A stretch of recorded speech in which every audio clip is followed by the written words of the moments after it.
Hey, sports fans, Coach Nick here, and welcome to the B-Ball Breakdown live show coming at you in the middle of Game 5 between the Mavericks and the Timberwolves. Unfortunately, the game became such a wide margin that it didn't seem like we needed to wait until the very end. There's still 9 minutes to go, but hey, let's just get this party started early, shall we? As always, I'm joined by Chip Clark, who's a college referee. He's going to give us some really great insights into the refereeing and everything else. And I believe we'll have Combo joining us in a few minutes, so stay tuned for that. What's going on, Chip? Oh, nothing much, man. This was a strong performance from Dallas tonight, man. Strong performance from Dallas. I think they shored up some stuff. Oh, yeah. Sorry, real quickly. They shored up some things that we were wondering were going to happen, like mainly Kyrie. Was he going to play as bad as he did in Game 4? Probably not, and he certainly didn't today. No, he certainly didn't. I mean, he's had a strong showing. The way Luka started off on fire tonight, it just seemed like the Wolves defense couldn't do anything to stop that. And listen, I'm not one of those that's like beats up on one team or another, but like the Mavs have been playing really, really well. And I wasn't impressed with Minnesota's defense at all, to be honest with you. And, they're making a lot of shots, but when they do miss, they're getting offensive rebounds from time to time and putbacks and stuff. And it didn't seem like it was Minnesota's night at all, like even from the tip. Yeah, I mean, every loose ball was gotten by Dallas, and they're not always accustomed to doing that. We saw a lot of times where the Minnesota Timberwolves would get a lot of loose balls, and they were more energetic and all that stuff. So that was one thing. And I did notice in the very beginning, I actually went back just to make sure. I had a suggestion to get Luka off ball more in terms of bringing the ball up in the backcourt to kind of not wear him out. And they did do that. They actually opened up the first two possessions of the game that way. And he immediately didn't want the ball, and they brought it up, and they actually let him attack from off ball, which I thought was a really good way to do it. They better look at this for the finals. He got a post up after that, like after they brought the ball up, and he got a goaltend on Rudy, so he scored a bucket there. And then he got another catch and shoot three in the left wing, which got him going. And once he got going, then I get it. All bets are off. Just let him do whatever he's going to want to do, and it wouldn't matter. But I think you're right. The defense. Is it safe to say that Luka is a concern for the defense even before his hot shooting in the beginning of Game 5? Yeah, I mean that's always fair to say. Like that's going to be a concern for sure. I mean he draws the attention as he should. Right, and so like that they didn't defend with any urgency that was the case. It was almost like they didn't have any idea that Luka could do all these things. And once he does, you got to do a lot of there's a lot of things you can do. Certainly doubling him in the backcourt, get the ball out of his hands right away. Let Kyrie, let anybody else get the ball and shoot it. You know what I mean? It was kind of crazy, and then so they balanced it in the first half of the back and forth in terms of who brought the ball up. And again, I thought it was a really great way to get him out, coming out of the corners. You kind of forget about him for 10 seconds, and all of a sudden he's coming around, and now he's got you. So it seemed to me that it unlocked some stuff, and they weren't prepared. And again, I've been troubled by the coaching, the North Korea coaching we've seen by the Timberwolves for several years now. But you know what? We should give them a pat in the back. And this is very encouraging in theory for them, right? Like we should say this is a young team. They hadn't gotten there before, and here we are. Do we feel that way though? I do. We'll have to see what the offseason holds, but I think this is a young, exciting team that we're going to see back here soon, in my opinion. We'll see what the offseason holds, but I've really enjoyed watching them this playoffs. I've watched them a little bit throughout the regular season when I wasn't reffing games, and I really enjoyed what I saw. I've enjoyed what I've seen in the playoffs too. Honestly, they've kept most of these games close. This was the only real blowout of the whole series. The series before that was interesting because against the Nuggets, there was a lot of blowouts in that series, but they ended up being victorious. And I mean, listen, you got to get anytime you can knock off the defending champions. In the playoffs, I mean, you're a pretty daggum good team. So they're there for a reason. And I don't see them going away anytime soon. Again, pending offseason moves, because I do think they have a lot of money wrapped up in their top 3 or 4 guys. You know what I mean? So we'll see what the offseason holds. But I like their chances of getting back here. Yeah, I mean, I'm trying to think like who is untouchable. So obviously Anthony Edwards is no matter what happened and he was up and down, he's on MVP path. There's no question he could be a guy who's going to be 28 per game, 30 point per game score, facilitating a little bit, playing great defense. He's going to be the best two-way player I think we have. I hate that term, but probably that's going to be him. I'm not sold about anybody else though. I mean, I'm not know if I'm sold on like Cat. I kind of thought, you know what, maybe I would like to see more Cat at the center again before Rudy got there. Naz Reid in that position, go big that way, and have Anthony Edwards and then whoever else. There obviously are areas they could have to shore up and get better with. I mean, I think Alexander Walker it showed some promise. Really, his defense has improved to the point where I'm like, whoa. But he's still not reliable on offense enough. So he better come, train well this in the summer to get better. Slow-mo, he's okay, but I don't think he could be your eighth man. I think he's probably got to be your ninth man or something like that. Naz Reid is probably certainly untouchable as well. So I would look at that, but I don't know. They're not going to like just trade Rudy or anything like that. But I'm a little bit. I still feel like there might be a ceiling with him, even though the numbers do show that like his on-off numbers show that he's very valuable to them. I just wonder if it's always kind of gnawed on my psyche about the way he plays and his bad hands, and even to the point where if you want to go back to the coaching in the Minnesota side, it looked like, and we were talking about this in the text, that like their main focus to start the game was to go feed Rudy as much as possible down low. And that can't possibly be the game plan. He's proven over and over again that that's not what you want to do in an elimination game, Right. So it's like if you're not trying to feed Cat, you're not trying to feed Anthony Edwards over and over again to get a good lead or something, then you're just asking to lose the game. Yep. I mean, listen, I even texted you about this early. Like early in the game, it looked like they were trying to get switches to get Luka on Rudy. When Minnesota was on offense, and it paid off on a couple of possessions, but he was able to catch the ball deep and then make a move and finish through contact, get a couple and ones, stuff like that. That's more of his game if you can get those mismatches, but he's not your go-to guy on offense, man. He's going to be those ones that you can lob it up to, you can have him catch it, deep in the paint, stuff like that from time to time. But that you're not going to be able to live like that, if he's your go-to guy. And it just seemed like there was too many. Like, I mean, I think that was the most I've seen him shoot in a quarter, specifically a first quarter in the whole playoffs. Yeah, I think you had him at 7 attempts, right, in the first. I think so. Yeah, somewhere around there. Because he's 4 for 8 right now with only 2 free throws. So it's not even like he did. Even since then he's done nothing. But even in the first quarter, like they were getting killed as it was. That was not. That just wouldn't have been if I were in the coaches meeting trying to figure out, okay, we just won a game, let's get momentum back. Like who's going to say, let's go force a switch and go down to Rudy? Like force a switch and make Luka guard Cat, make Luka guard Anthony Edwards. Like that's what you should be doing. So I don't know, but guess what it's time for? We have our old friend Andrew Combo Sal to join us here. Combo, welcome. What's up, guys? Hey, Combo, what's up, man? All is well. I guess the T-Wolves are following in my footsteps to the Bahamas. Hey, Bahamas. Is that where they're going to go now? I'm sure. Not Cancun. I'm sure Charles, or I'm sure Chuck is going to say they're going to Galveston. Okay. Yeah, I mean, all right. Combo, how was your trip to the Bahamas? It was amazing. Lots of time with my son, lots of water, lots of sun. Played some basketball by myself, lifted weights. It was good. That's great, man. All right. That sounds awesome. I can't wait to get on a trip myself or get on a vacation. So what are your immediate thoughts right now? I mean, even if we don't want to talk about the game itself, I don't know. I know you were running around a little bit, Combo, but I watched.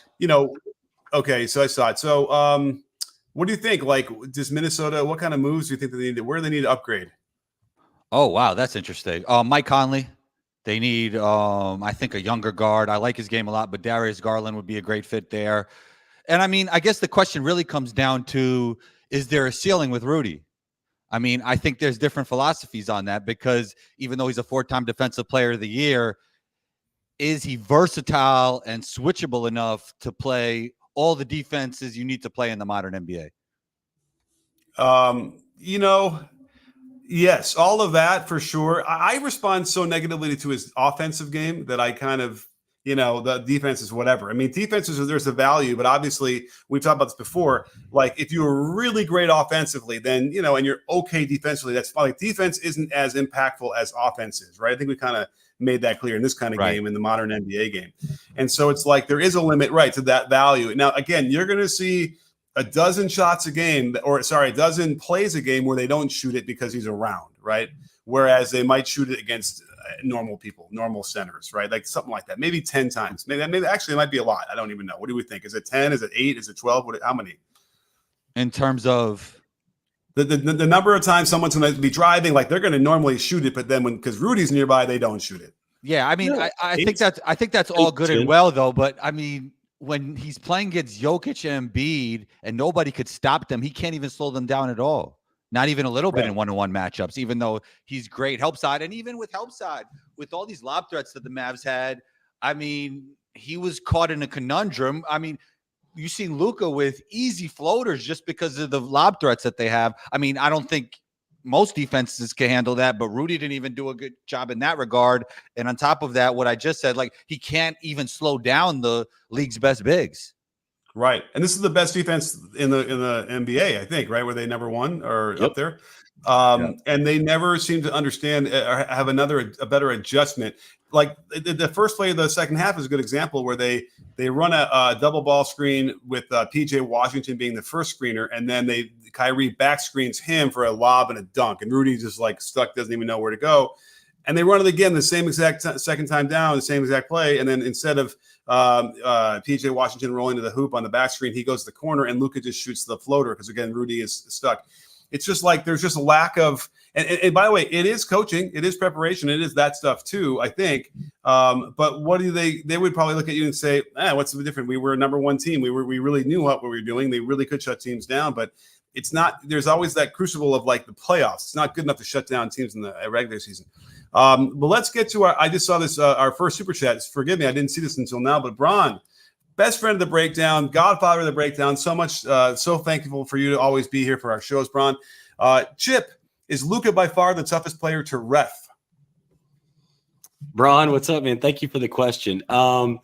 He is very difficult. I won't say he's necessarily the toughest by far, but he is one of the toughest for sure. The type of game that he has, does a lot of pump and shoots like we saw the other night, like we've seen some tonight. Those are difficult plays to officiate. When he puts players in jail and gets them on their back, sometimes you have to determine whether or not he's veering off his path to ensure there's contact from behind. I would say right now, though, because of those type of plays, I'd say Jalen Brunson's pretty tough to officiate. I would say that SGA is tough to officiate for kind of slightly different reasons. But I think between, and I'm not at all saying that that Luka's a flopper at all. SGA is more of that tendency to where he's going to try to fake being fouled more often, or to try to sell contact to make sure that it's illegal or it's deemed illegal. So those are the type players that are usually the toughest to officiate, are the ones that really not even necessarily foul baiters, but ones that sell contact or embellish a little bit more with head bobs, with stuff like that. Luka does his fair share of those. And that makes him tough to officiate in and of itself. But, there's a lot of different players. Embiid's difficult to officiate for different reasons. You know what I mean? He's very people don't want to give him credit for it, but he's very smart. He's very smart with what he does with the ball. And I know that people don't like his antics, stuff like that. But it makes it difficult to officiate because he's going to try to go up for a shot real quick as soon as he feels contact. And that could, in fact, knock him off rhythm or balance as well. So there's a lot of different players in the NBA that are very difficult to officiate for different reasons. I would say one of the things that may set Luka over the top is how much he complains to officials. So that makes it even more difficult to officiate him, because you have to manage the game even more so than you would with other players. It's not just about the calls. It's about trying to keep his head in the game and getting him to not fly off the handle as much. So you really have to work on your communication styles. your stuff like that with players that tend to argue more calls like that. You got to be able to communicate effectively. So that's what makes it difficult. Great question, Bron. Yeah, absolutely. And don't forget, if you have a question you want us to answer, the best way to do that is on the YouTube side with the super chat. It helps us keep the show going. We really would appreciate it. We give you lots of hype and love. And again, this show is a lot of stuff going on. It really helps for the super chat side to come in. So thank you again, Bron. Yeah, I think what we were talking about as far as the Wolves right before you came on, Combo, was I like the Conley thing. Yes, also leaves me a little bit. I know he's been filling the box score up a little bit, going to get his 14, 15 points, hitting some threes. But yeah, I think it's time. They can't have him starting. They need someone. And I like the Darius Garland upgrade. Do we really think he's going to leave the Cavs? Yeah, I mean, I think they're going to split up the Donovan Mitchell, Darius Garland thing for defensive reasons. And I also think for both of them, I mean, they just played better when they weren't together this season. Yeah. And I want to see both of them like on their own. I think Darius Garland could be an all-star level player consistently in the right situation. Well, here's the thing about the defense. In the regular season, the Cavs were 7th in defensive rating, right? But there would be no reason to be concerned at all about your defense, really, in theory. I mean, right? during the regular season? Correct. A lot of injuries, though, with one of them. Right. Yeah. And by the way, that was with lots of injuries, too, in the regular season, right? So 112.1 was their defensive rating. Now, in the postseason, that's what I'm saying, though, Coach Nick. There was just one of them. That's what I'm saying. Oh, I see. So it was better because they weren't both playing. Yeah, that's a small backcourt. Yeah, and especially in the playoffs. I mean, when you're going against teams with like Tatum and Brown and big guards like Jrue Holiday and Derek White, it's not ideal to have a small backcourt like that, in my opinion. I mean, I don't see you going all the way with that type of backcourt. Just it's the same reason why I don't really want to see Donovan Mitchell and Jalen Brunson together. Like, I think they're both great, but I don't know if defensively it makes sense. Well, let's go. We can look at this though. We can look up Garland. You want to see the defensive rating is for Garland and Mitchell. It is. You're not going to believe this. What? 109.2 when the two man when they're both playing together, and that's better than what their normal defensive rating would be. It's a noisy stuff, but like I don't know. You're trying to debunk what I say. Well, I'm just saying the two-man lineup, and when they're both out there together, the defensive rating is better than what normally is. So maybe it isn't. Maybe it feels that way. Maybe we kind of think that they're shorter or whatever. I don't know. But, we can pull apart some deep – maybe I'll find some five-man lineups that really show you that's a problem. I don't know. But anyway, I just think when, like, you get down to the Jimmy Butlers, the Tatums, the best players, even when – let's say Toronto gets good sometime in the future, like – with Scotty Barnes initiating offense, any of those teams, like I just feel like those big guards will kill that backcourt. Okay. Now, speaking of Jimmy Butler really quickly, if you're the Warriors GM, if you're Mike Dunleavy, would you advise him to trade for Jimmy Butler? Yeah, I mean, if you could get Jimmy Butler, get Jimmy Butler. Would you? I don't know if I would say that. I don't think I would, honestly. Why would you want to deal with the guy who can't stay healthy and may not fit with your? Yeah. I don't think Draymond and him is a great fit. I don't know. It seems weird, but Jimmy Butler's so good. I mean, if you can get him, you get him. Okay. I can't see him. I just can't see him. I can't see him on the Warriors. I just can't. I can't. Not that I'm saying I can't see them making a move for him. I just can't see him. Yeah. Fitting there. I love Jimmy, by the way. I love you, Jimmy. I love your competitiveness. I love how you play. I just feel like and I hate to. I never like to have a baseline where that guy is just always injured, but. He's always injured. I don't know what else to say for whatever reason. I hate it. Didn't they just win the East last year? Yes, they beat the Celtics and they got to the finals. Yeah, that's not that long ago, Coach Nick. Oh, where he managed to stay healthy. Well, yes, but if you watch the finals, you and I know we did the shows. He was not healthy and he was playing, but he was. If you compare the footage from the first round, 100%, 100%. I mean, he rolled it. He rolled an ankle bad. I don't know if that's like. So, do you feel his injuries are like related, or like it's something that like Joel Embiid, you could see with like the knee stuff is not going to a good place, right? With Jimmy, is it like one consistent area of his body that you think is going to keep? I don't know. I mean, what I'm thinking is, and by the way, it almost might be a testament to how hard he plays. And if he played 5 or 10% less hard, maybe he wouldn't wear out and get in those situations where he's off balance and in danger and all that stuff. I don't know. It's just enough of them where I'm like, I don't know. Every playoff season, there seems to be another thing where he's not available or he's 50%, and it's just like, a lot of other players do not suffer that. And at this point in his career, I don't know how much it would be worth to try and get him unless it was a really good favorable deal. But we have another super chat. Let's get to that one.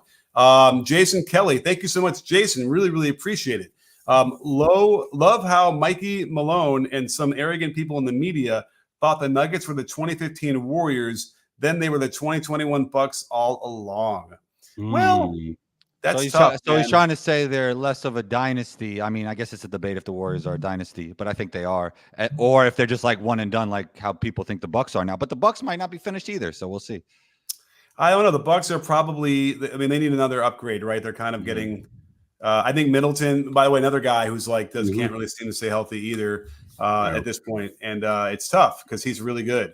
I don't know. Ultimately, will the Dame thing if another one more year of like experience, can they make that work? Maybe. There was no question. Everybody, me included, I think you too, Combo, and I don't know about you, Chip, but like we were all anointing the Nuggets, repeat champions. They looked like they were going to do it again. Yeah.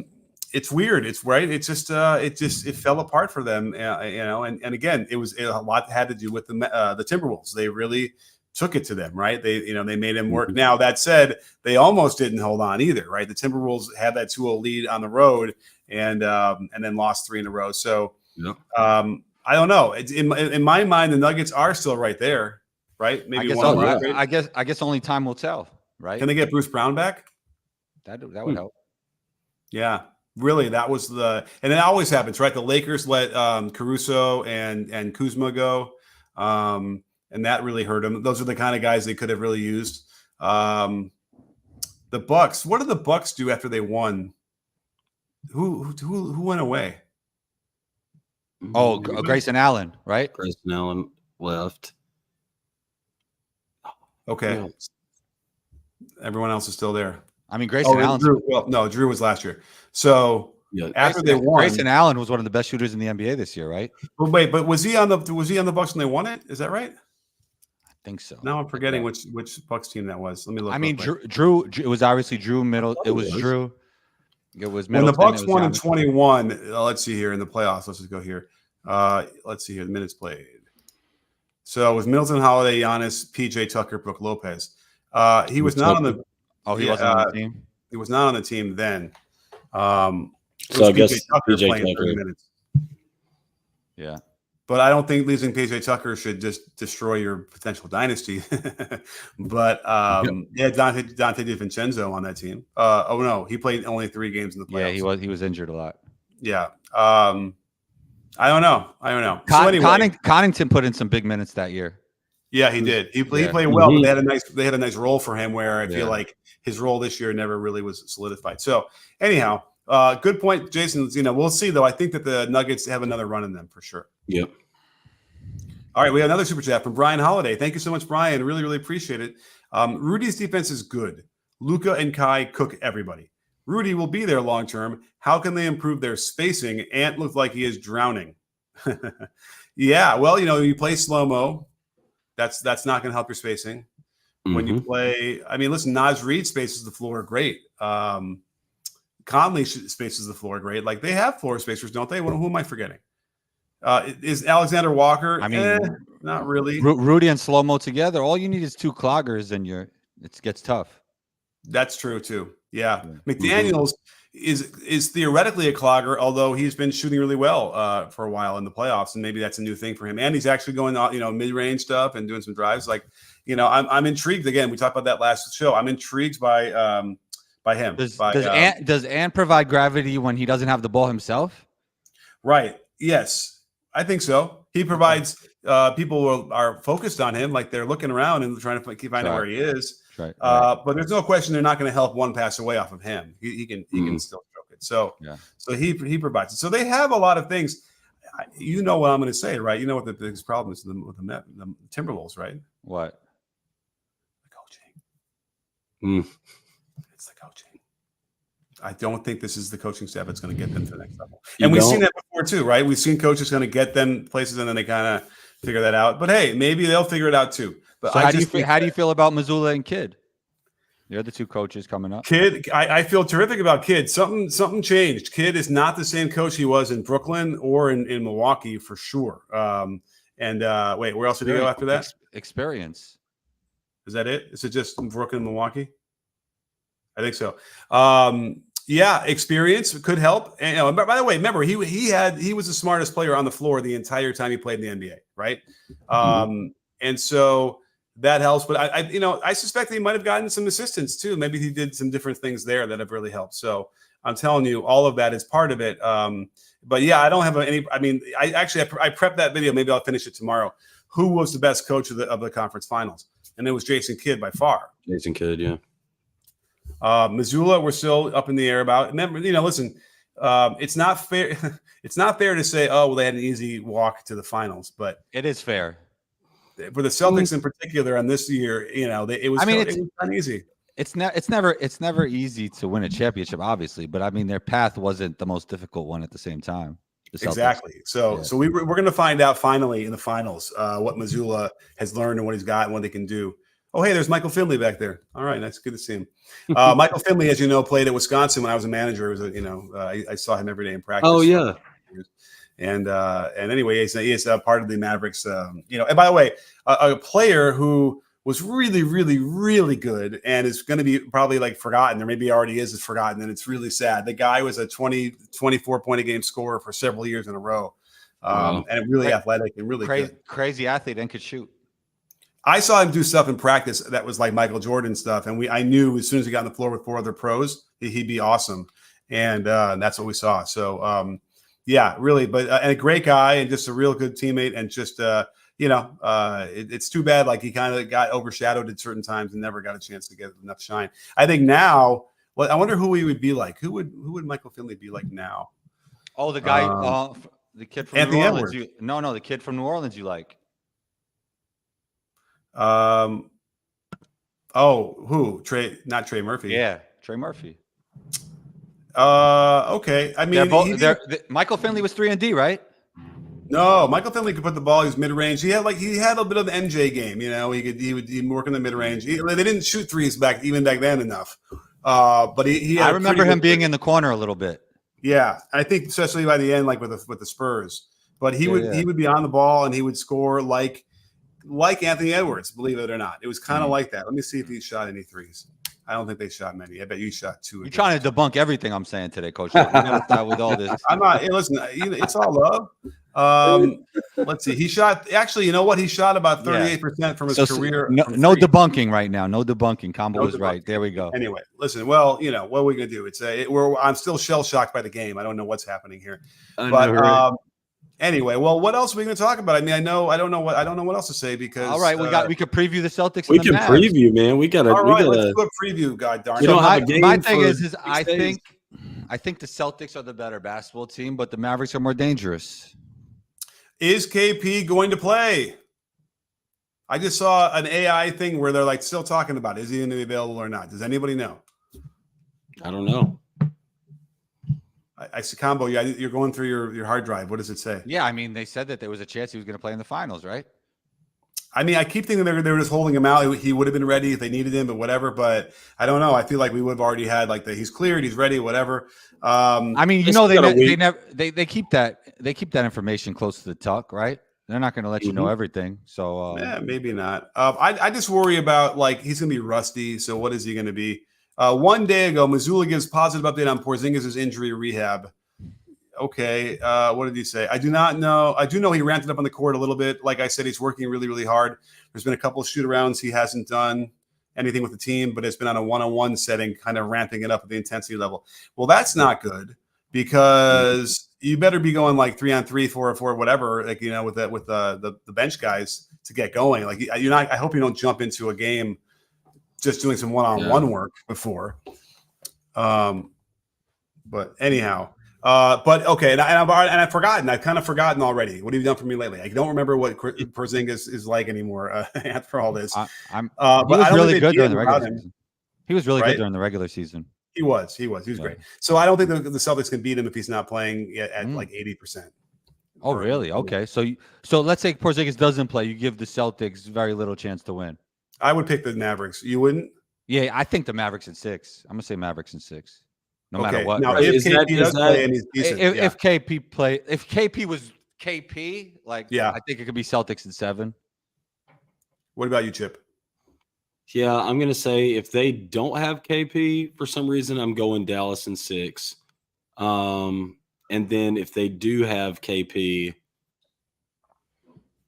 I don't know. I'm gonna go Dallas in 7. I'm taking Dallas either way.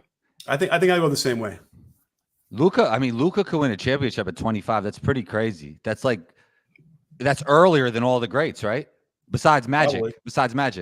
Mm-hmm. Right. Besides Magic. Yeah. Well, because if you're going to talk about Luka, Kyrie versus Jason and Jalen, I mean, Luka I and don't Kyrie. know. I think Luka and top Kyrie are way bottom. more dangerous offensively. They're not the two-way players. Offensively, they're dangerous. Yeah. They're not the two-way players of those two, though. But they're surrounded. The Mavericks are those two are Yeah. surrounded by two-way or by defensive players. And I gotta tell you, like Kyrie was playing some defense, and so was Luka. Like they were fine. Let me ask you a question, Coach Dick. Yeah, I like the way Dallas plays basketball way better than the Celtics. But I would say, is there a thing to this where the Celtics have been playing great basketball all year, and it's kind of felt like the Mavericks have flipped a switch? Are you concerned at all that, like, when a team flips a switch, that it's not as conducive to winning than a team who's just been dominant the whole year? Well, the problem is that the dominant team might not have been tested a lot. They're not ready for when they get tested. That's one thing. Because of the trades and because of all that, it's a natural outcropping of being elite for the Mavericks, just because they didn't have enough time together until now. So to me, looking how this works, it would have taken them a month to kind of get Gafford and PJ Washington involved and figure out how Lively's would come off the bench. You know what I mean? And then once that started happening, it's not like this is not a mirage. Like this is how they were going to destined to play, I think. And so that's why it's fun to see. And then plus the way Luka plays, it's just there are very few players who can move defenders with their eyes, right? And I don't even know if he did it that much tonight, but when he does the look away stuff, you see multiple defenders running in that direction, and then he goes the other way. It's like, Magic would do that, Bird would do that. The list is very short of people who could do that like that. It's not like that. Sometimes like Halliburton will do it, right? But sometimes it's a little bit of a pseudo. It's not really a no look. It's like he looked, then he looks away, then he throws it, right? And everybody kind of knows that's where he's going to go, right? To some degree. This is not the same. Luka is a true no look a lot most of the time, and Jokic is the other guy, right? Yeah. So at any rate, I can't get over the notion of how well Luka can control games, and with Kyrie alongside him playing like he's playing. I don't see how the Celtics beat him. Yeah, they both dropped 36 tonight in a closeout game. So, pretty impressive. Like they're prolific scorers, man. And then so here's the thing too. I'm going back to this and listen, Celtics, great. They're in the finals.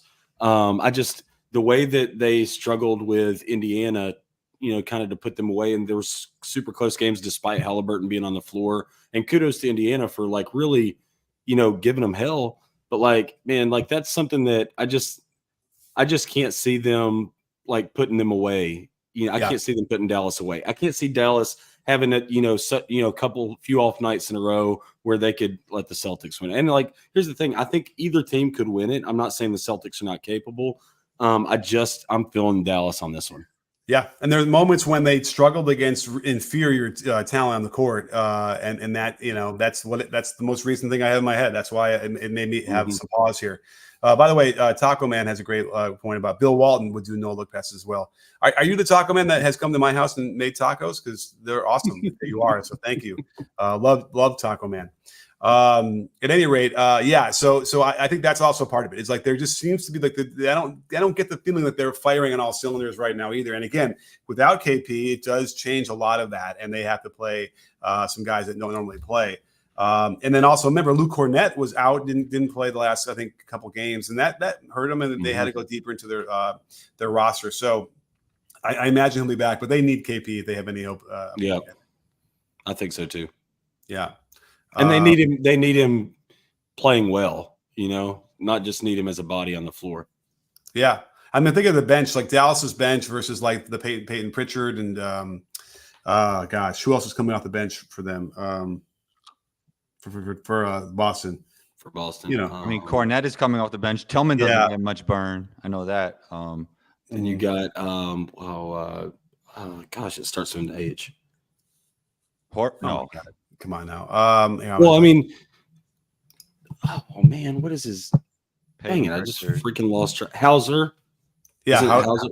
Hauser is one. Yeah. Here are the minutes played. So here we go.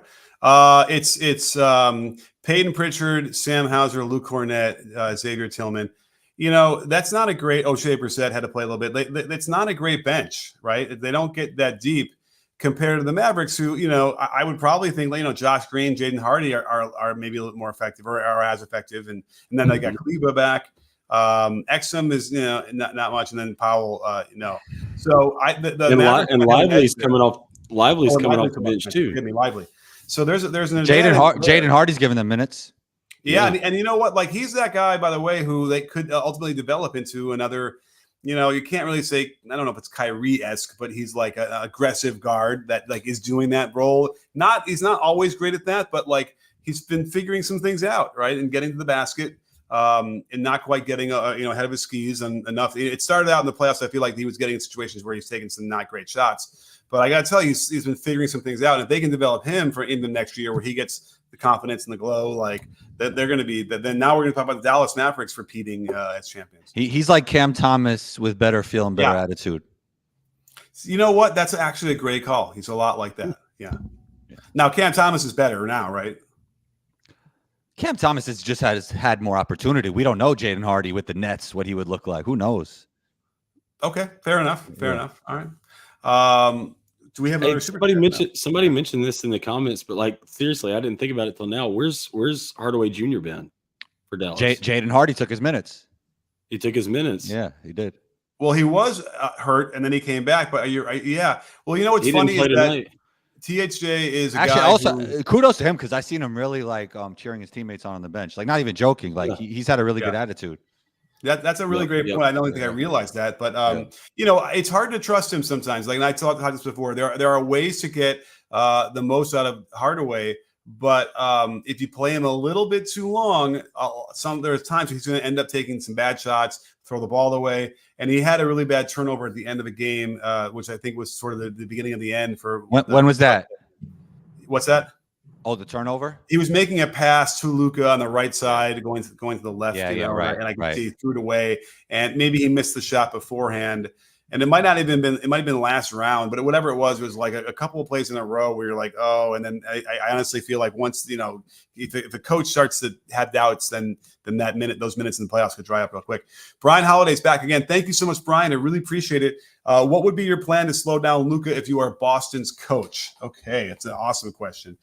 I would just double him in the backcourt. First of all, just get out of his hands. Blast him there. And then start chasing. I would try that. You don't think that's a good idea, Combo? I think that's lobs and corner threes all day. No, not if you double in the backcourt. Like he doesn't have the ball anymore. Yeah, but then you're playing 4-on-3. You're playing 4-on-3. Okay, so then who's throwing the lobs? Kyrie? Yeah, I mean, DJJ is a good passer. They got guys that could. Listen. If you had Derek Jones being a passer. I mean, he's a great cutter through space. I just think, like, I don't know, man. Like, Kyrie is the other guy, by the way, so it could be 4-on-3 with Kyrie. But I just think that leads to all kinds of 4-on-3 situations, and they're knocking down threes, and they're gonna just have a bunch. Anybody could throw lobs to these guys. You could go out there and you could go out there and throw a lob to them. I don't know. I just don't know if if you double him at like the 3/4 court mark, I feel like there's a chance to get back and get back in position. And then I think every time I've seen him double, even in this past series, it felt like it did better than not. If you let him put the defender in jail and get into the lane with multiple dribbles, then you're really dead. That's the one thing you really can't have happen. You got to get out of it. What do you think? Don't you think that'll lead to Kyrie almost transition-like possessions? Which that's maybe, a problem. Well, what they'll do is they'll inbound to Kyrie, let him bring it up and go. And then at that point, great. Then Luka doesn't have the ball, and you might want to take your chances with Kyrie a little bit. But if the question is focused on what do you do about slow down Luka, well, then that's one thing. But blasting off the pick and rolls is certainly the other thing. Switching also seemed to do a little bit of something. They're going to have to be just on point and amazing, you know what I mean, at all times. And the rotations have to be on time and on target perfectly every time. You know what I mean? He'll kill you if you don't. But those are the things. What you cannot do is drop and chase on him. I think that's the one thing you can't do. Yeah, you can't do that. And then listen, too, it makes it really, really tough because, goodness, like if he's able to kick out to those corners, they're shooting well from the corner three. The supporting cast is, even if it's not Kyrie or Luka, those guys are knocking them down, man. Jones Jr. had a couple, I believe, tonight, but we've seen it throughout the playoffs. I'm going to look right now. I'm not here to debunk anybody again.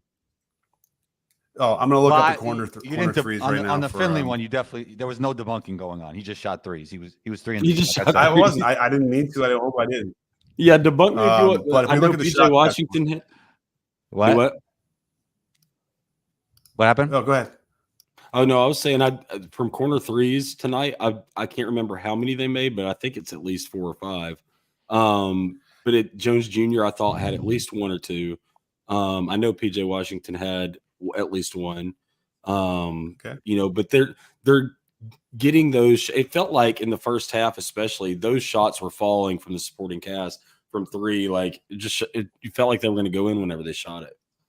You're right. I mean, right now they were shooting third highest from field goal percentage in the corners, and in the conference finals they were over 42%. So there you go. It's a great call. So what would be your defensive game plan, Coach Nick, if you were the Mavs if you were the Celtics in general, outside of doubling Luka? Then what would you be doing? Yeah, well, I want to give Luka as many different looks as possible. So I want to switch, and I want to double, I want to blast, I want to, those are the two big ones, and maybe double in the backcourt. I also want to, I might want to try a little bit of straight up and then rotate different defenders, like have Tatum on him, then have Brown on him, then have, are they going to try Al? I mean, that would be interesting. I got to look and see if they did that before. Does anybody? Al might be better than you think, right? Mm-hmm. Yeah, he might be. Maybe definitely better than Rudy. He should be better than Rudy even now on the perimeter. Yeah. So that's the thing. Now the other thing is you got to be aggressive. Like if you just want to keep backing up, and hope to cut him off a little bit here and there, you're going to get killed. And what you need to be able to do is be aggressive in there and stab at the dribble while you're also keeping your feet moving. And do things to keep him occupied as the clock will start to wind down. If you get him deeper in the clock, those corner threes are harder to make. You better have some nice length out there to cover those corners. So like if it's Tatum closing out, that's going to be good for you. Brown is good as well. So that's the other thing is when you had like Gafford or when you had PJ Washington closing out the corners defensively, those are tough shots, even if they're kind of open when you catch them, right? Because these guys you're going to have to shoot a little higher than you would want to do it to get it off. Mm-hmm. So, and that's why it's like if you have guys like Peyton Pritchard closing out the corners, that's going to be rough. If PJ Washington at 6'8" is shooting and Pritchard has to close out to him, that's not going to bother him at all. If you have Porzingis, does that change your defense? Yeah, because now you got to deal with the pick and pop, right? That's the big one. And so at that point, no. I mean for the Celtics guarding the Mavs, if you have Porzingis. Oh, I see. Yeah. Well, yeah, because then I think the Mavs are going to try and target him, right? Get him out in the perimeter and see what they can do. And Porzingis is okay with that, right? And he's so long, he can give you an extra couple feet of cushion and then get up to contest. But I don't think it's going to bother Luka that much. I feel like Luka just two motions that shot over everybody anyway, right? Yeah. What do you think about can Peyton Pritchard get minutes in this series? They're going to target him. Well, if they don't, like, who else are they going to play in for those minutes? Who's he guarding? I love Peyton Pritchard, but they're going to definitely target him. Yeah, help the party. Derek Jones or Kyrie. It's going to be rough because again, look at the minutes played so far. Outside the starters, 1, 2, 3, 4, 5. The only other guards they're playing are Peyton Pritchard and Sam Hauser. That's it. And we think Holiday's matching up on Kyrie. Drew Holiday's matching up on Kyrie, or who do you have him on? Oh, that's a good question. I mean, you can throw Drew at Luka as well. So that's what the other thing is. They do have a Barrison of riches. They can play if they have 4 good players on, or 4 or 5. 3. They can play Tatum, Holiday, Brown, and White, and White, all 5 starters for the Celtics can play Luka. Like they're good defenders that can play him, right? I think Luka would kill Derek White. You think he'd kill Derek White? Yeah. Derek White's not going to block any of his shots. You don't think so? Derek White blocks like every shot anywhere near him. I just picture him. I just picture in my mind him like backing him all the way to the free throw line and little turnarounds. Yeah, I don't know. Yeah, probably. Yeah. So that's gonna be a problem. And by the way, he could do that. He could probably do that with. And I love Derek White. I think Derek White should be on the Olympic team. I think he's a great role player. Yeah. And Drew, by the way, would probably get back down as well. No, even though he's tough and strong. Probably a little stronger than Derek, right? Yeah, probably. Yeah. But Derek's got a little more size. So right, I think he's taller than Drew. Now we have another super chat. Jay Greedo, thank you so much. Really appreciate it. Between Boston and Minnesota, who would you all say is the better defense? I've got Mavs in 7 because I believe Luka and Kai are better closers in the final 2 minutes. Absolutely. That's if you don't get them up, by 12 with 2 minutes to go, then I don't know if you're not going to win those games. And we've seen the Celtics hit some clutch shots down the stretch too. So I get it. But as far as closers go, like I would take Luka and Kai for sure. For sure. You think that's part of the reason why they won this series? Because they just had Luka and Kai at the end of games? Or Yeah. Look at the first 2 games. Yeah, look at that. They were within a. And by the way, the Timberwolves are interesting. Some of the fans had some good points. Like they could have been up 2-1, and by the score, but by the method and the way they did it, and how like they couldn't make tough shots, and the Kyrie and Luka could, and they can and they will going forward. Mm-hmm. It did seem inevitable to me for those anyway. But yeah, now as far as Boston, Minnesota in terms of defense, who has the better defense? Do we think between Boston and Minnesota? I think Minnesota. I do too. With KP, maybe it's close. It's got to be close, right? I don't know. Yeah. I think Minnesota's really good defensively. They got the 2 bigs, and they got Jaden, and they got Anthony Edwards. Okay, well, you can say the same thing about Boston. They were a number 2 rated team too on defense. They were awesome. Yeah, Porzingis and Horford aren't like, Rudy. Well, and Porzingis, does cause some issues down there, and it's long and a little bit in rebounds. So so there's something there. But yeah, I guess you could say Minnesota is better for a little bit, but it's the Celtics have proven, at least in back to the regular season, doesn't matter what you do against the bottom 15 teams. It's nice and it gives you a nice low defensive rating, but we got to look at how they fared against the top 3 or 4 teams to find out how they're going to do in the finals, which we can do. We can somehow tease that out if we can look at it somehow. But we have another super chat from Braun again. Thank you so much, Braun. Better defensive game plan versus Mavs, OKC, Minnesota, or the Clippers? Who had the best defensive game plan? I don't think it was Minnesota. I wasn't happy about that, at least in terms of Luka. So if we can maybe agree on that one, if it's Clippers and OKC, who had the better game plan? I guess Lou Dort was frustrating Luka a little bit when he seemed like he was hurt, like he was bleeding from the knee. There was some frustrating times for Luka. It wasn't his best series. Right.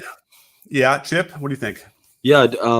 I was going to go OKC for a similar reason. And that would be because of Dort, because I feel like he was just, he was antagonizing. He was in his head a little bit, it was physical with him, stuff like that. And I'm as far as game plan goes though, really, if you think to OKC, Dort was the main one I thought that they had on him the whole time. Right. That was pretty much his matchup the whole entire series. Yeah. And then it's nice. So when they have Chet there as well as the backup, and he does nice, and he'll continue to get better at that. So I think I'd go with that. I think they probably had the best defensive game plan, and they had enough. You got to have enough players to rotate through and give Luka different looks, which is why the Boston should have that ability too, where they could switch anybody on any that they screen for Luka and feel okay. Maybe Derek White is the one guy, but other than that, they probably would feel okay with anybody else. And here's the thing too. I want to bring up one other thing is Luka does okay with physicality, but if there's somebody that's overly physical with him, sometimes that can get him off his game a little bit.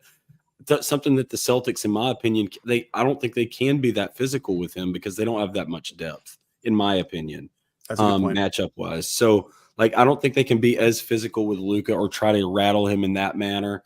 And they don't have the players like that, right? They don't have the players like that. So is Minnesota especially deep?